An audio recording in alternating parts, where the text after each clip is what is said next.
and we could expand the scope of preservation to be more inclusive and develop a replicable campus heritage stewardship plan. And so through this process, we've been planning to ensure the preservation of the campus's heritage, and we've had numerous events such as the National Park Service's workshop. We've worked to restore the chapel, which had once fallen into neglect. We've engaged our students into all the preservation efforts. We've listed buildings on the National Register. We've incorporated within our master plan historic preservation. We've established courses that training our students in preservation and heritage.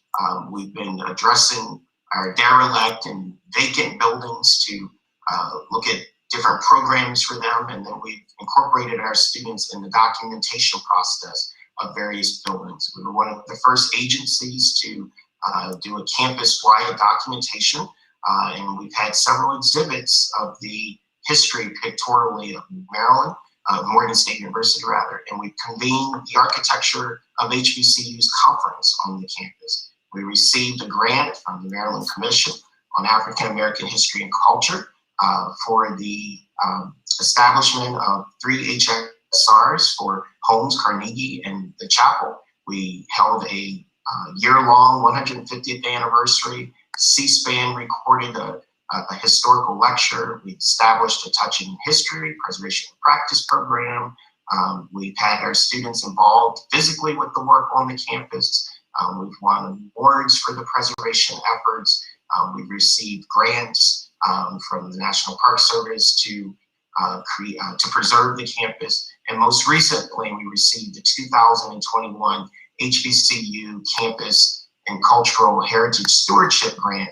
We were one of 8 HBCUs in the country to receive this award to create a stewardship plan for Morgan State University and to ensure that our students continue to have employment opportunities. And so Morgan's purpose and Morgan's progress, Morgan's promise through all of this history and the national treasure, as well as the inheritance that Morgan and the greater community is afforded through this, are all a part of the National Treasure designation and our work as we continue to go forward, because Morgan has always mattered. And so with that, I will pause and take questions from the audience.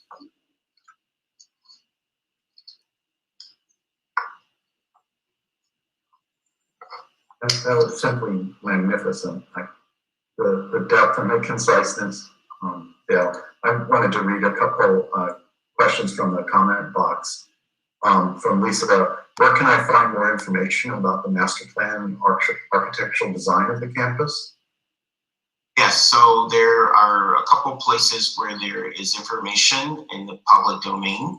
And so as part of a process that the university undertook with the Maryland Historical Trust, we've documented the buildings on the campus through the Maryland Historic Inventory Forums, which are public forums that you can view through the Maryland Historical Trust's website. And you can pull up more information about each of the respective buildings. In addition to that, you can visit the Morgan State University's website and gather more information through the sesquicentennial history publications that were also produced. A second question from David. The clock tower building looks to me like an attempt to imitate Johns Hopkins Gilman Hall just a few miles away. Is this aspirational or coincidental? Actually, I've showed slides before about the semblances of both the Morgan State University's Holmes Hall building and Johns Hopkins Gilman's building.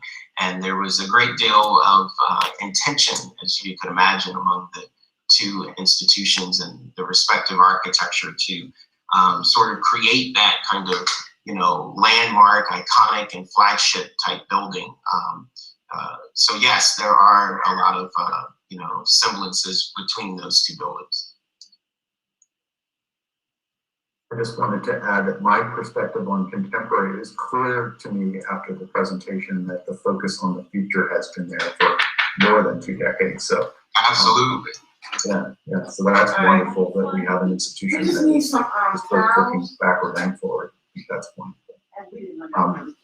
Had a couple more from Chirp. Will you say more about the original Soper Library? It was replaced as a library, but the building is still in use.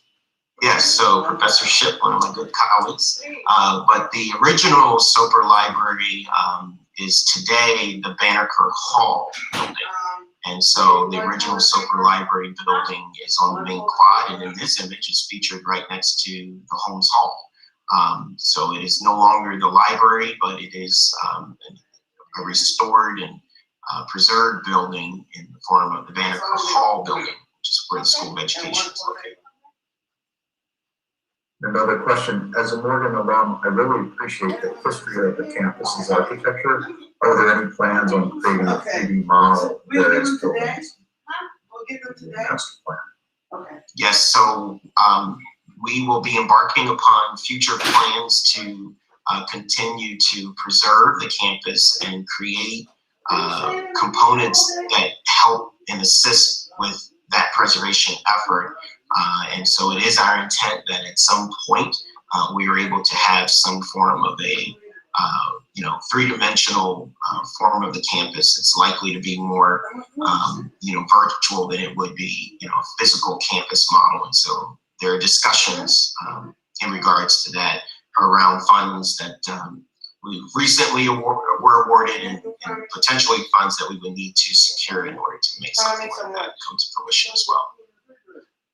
What's in the refrigerator? Question, where can we find information on buildings that no longer exist? For example, the Carl Murphy Arts Building and the library that was at the southeast corner of Cold Spring and Hilton. Yes, and so as part of our current efforts to continue to document the campus, that those buildings that are no longer standing will be a part of the documentation effort that will come out from the stewardship plan. At present, there are some locations where it's not in the public domain, but we do have the information on all of those previous buildings that were once on the campus that are no longer there. So this effort that we have currently on the table will make a lot of that information publicly accessible as well. Yeah, this is Kim. I believe they're also in the historic campus documentation that we did a while back too. Yes, some of them, but when they reference, for example, the original Carl Murphy building, that one's not in that documentation. Kim, while you're on, we've got a question. What we call the West Campus, will the forthcoming project at Northwood become property of Morgan State, or will it be a joint venture partnership? I'm sorry, I didn't hear the question. I'm sorry. It's what we've called West Campus. Will the forthcoming project at Northwood become property of the Morgan State, or will it be a joint venture partnership? So if you're talking about the public safety building, we will own the building, but we are leasing the land that the building is sitting on for 99 years. We currently own West Campus, which consists of the Earl G. Gray School of Business and Jenkins Behavioral and Social Sciences building. So those we already own. In the public safety building, we will have a 99-year lease for the property. Another question. Thank you so much for comment. Thank you so much. What was the truth hall used to determine? Used to determine. Trying to follow and understand that question a little bit. Yeah, me too. Somebody put up a link for them. Truth Hall was named in honor of Sojourner Truth, if that helps. It was originally built as a dormitory and then was converted into an administration building. So if that helps provide any context.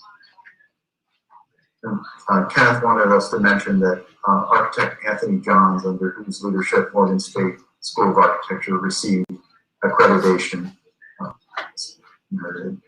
Yes, Anthony Johns was African-American architect and a fellow, and was the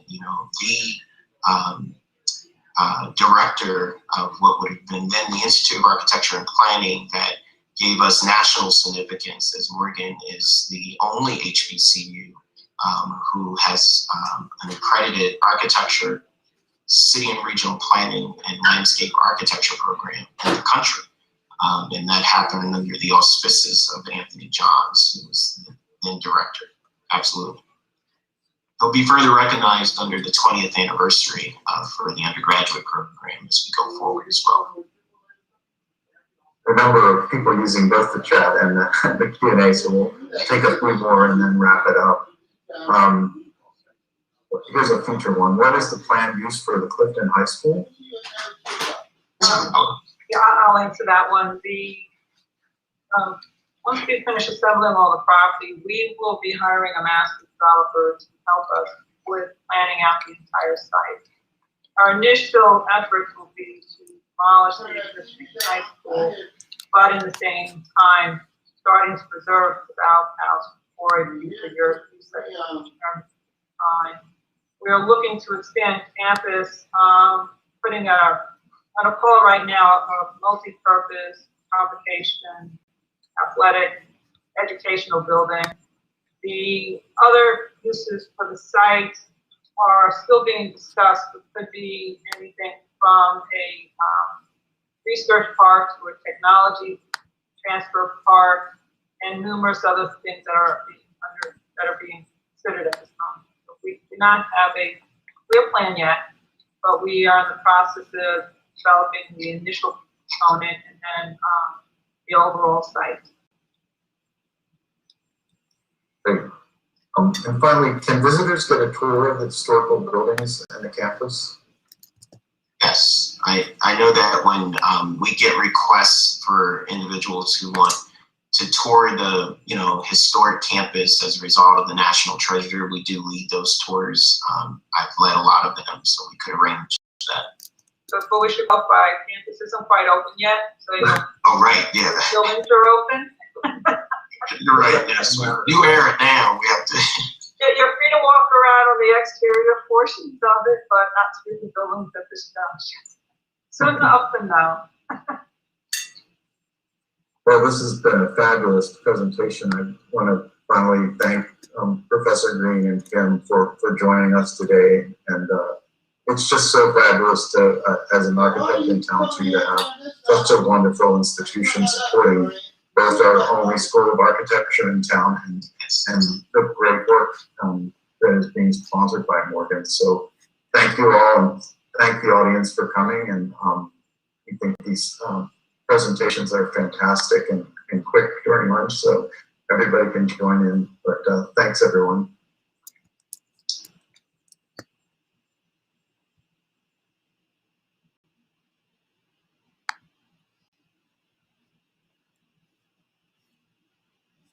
You gotta just